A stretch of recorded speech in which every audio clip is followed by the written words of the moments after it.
Вакцината за коронавирусот што ја развива Институтот за биолошки производи во Пекинг на првиот и средниот изврст луѓе се покажа дека е добра и дека предизвикува имунолошки одговор, соопшти истражувачите.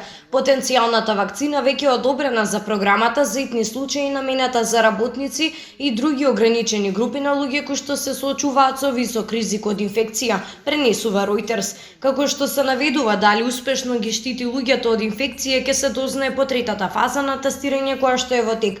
Оваа вакцина е една од најмалкуте 10 во светот кои влегува во третата фаза на тестирање, а 4 беа направени од кинеските научници. Оваа вакцина не предизвикала несакани ефекти, туку само вообичаени благи реакции и треска како и болка на местото каде што е примена вакцината. Во првите две фази од истражувањето спроведено помеѓу април и јуни учествувале 600 здрави возрастни лица.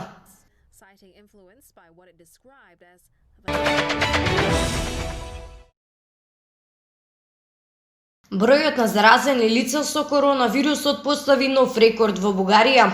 Со извршени 6324 тестови во последните 24 часа, пријавени се 914 нови случаи. Ова е 95 повеќе од претходниот ден, кога беа регистрирани 819 позитивни примероци.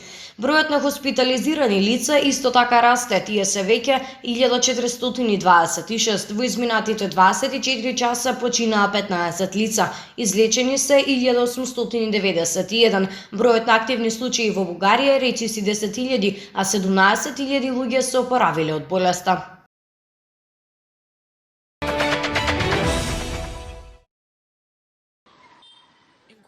Пластични кеси со дупчиња може да се користат како заштитни маски и може да бидат добра опција за лекарите кога се соочуваат со недостаток на опрема за да се борат во првата линија на фронтот со COVID-19.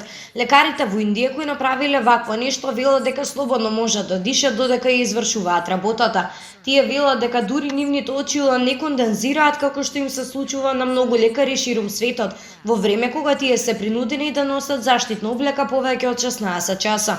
Иако може да звучи како комичен предлог, тие велат дека во време кога светот се соочува со COVID-19 и недостаток на адекватна заштитна опрема, ова алтернатива е вистинска. Во Индија некои лекари користеле манти или кациги за мотор како заштитна опрема за време на пандемијата предизвикана од COVID-19.